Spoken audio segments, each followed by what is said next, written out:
morning, dear hearts.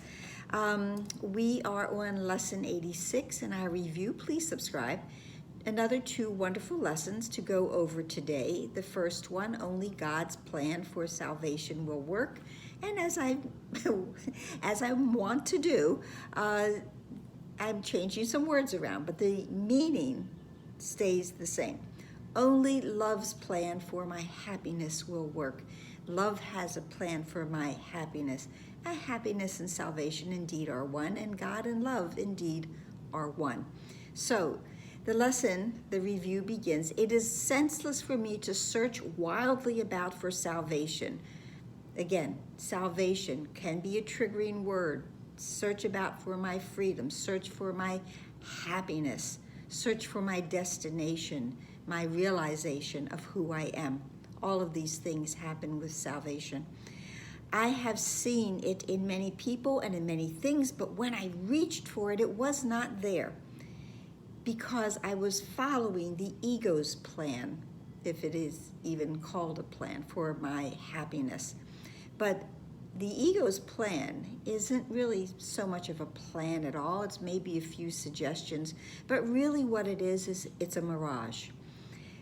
I told this story last time when I was growing up here in South Florida, where I still live, and riding in the car with my mom, very hot day, very typical South Florida, and up ahead on the road, it appeared to be a puddle of water, even though it had not rained.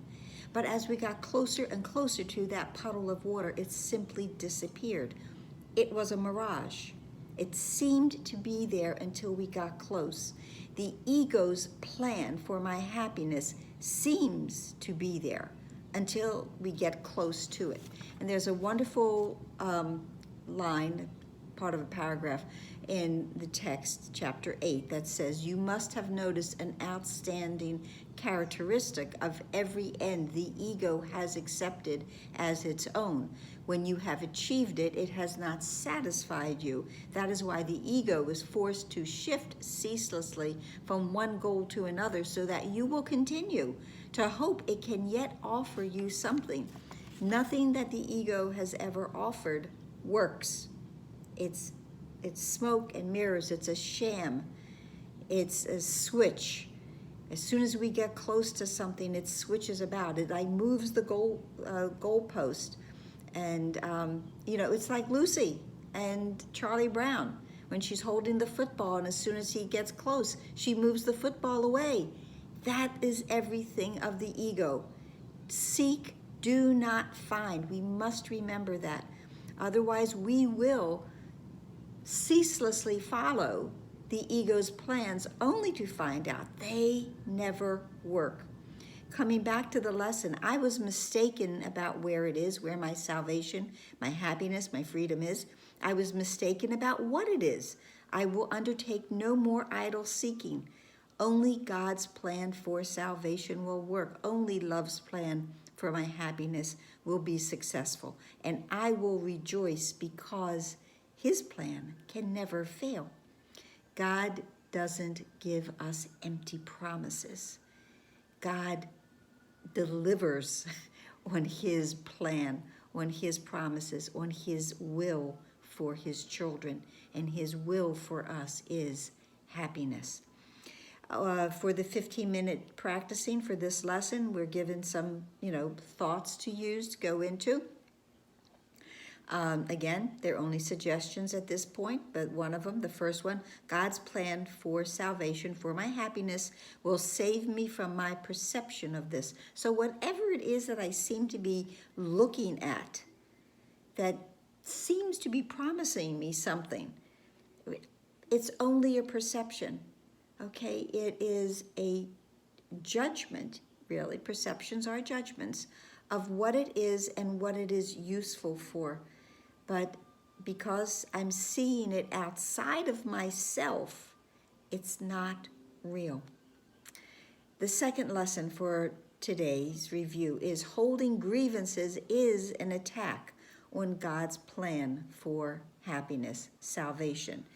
If I'm holding on to a judgment, if I'm holding on to a grievance, if I'm holding on to anything that is less than a loving thought about me or about anyone, any part of the sonship, that is a grievance, and that will block the clouds. That'll be part of the clouds, rather, that will block the light that I will find when I reach God's plan for my happiness. The light will shine, the sun will be there, but my grievances will put up between me and my happiness, the light, clouds, veils, walls, shields, curtains, things that I cannot see through. The good news is curtains can be opened, walls come down, clouds can be pushed away. So holding grievances, it's an attack on my happiness and God's plan for my happiness, but I can release them. I can move through them. Holding grievances is an attempt to prove that God's plan for salvation will not work. And we just found out that only God's plan will work. Yet only his plan will work. It says that right here. By holding grievances, I am therefore excluding my only hope of salvation from my awareness. I would no longer defeat my own best interest in this insane way. We had that lesson way back in the beginning, that I do not perceive my own best interests. I'm starting to by realizing that God's plan works and none of the others that I think might will. I would accept God's plan for salvation and be happy. I will accept God's plan for happiness and be happy.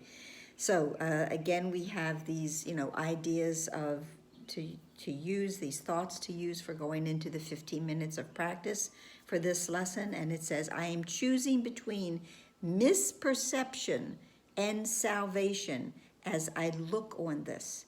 Whatever I'm looking at, it is, we're always choosing, as the Course says, between heaven and hell. I am choosing between hell and heaven as I look on this. I am choosing between love and fear as I look on this. So, what do I want to see? Where do I want to go? I have been given a plan, and it will work. So the other two lines that are here, if I see grounds for grievances in this, I will not see the grounds for my salvation. Again, I'm choosing one or the other, and this calls, whatever this is, this calls for salvation, forgiveness, not attack. And that's it for today, and I hope it helped. So please like, please share, please subscribe, please comment, please pray. Let's pray for that light to shine on all of us, and that no more grievances will be taken in today. We won't gather anymore to us. Namaste.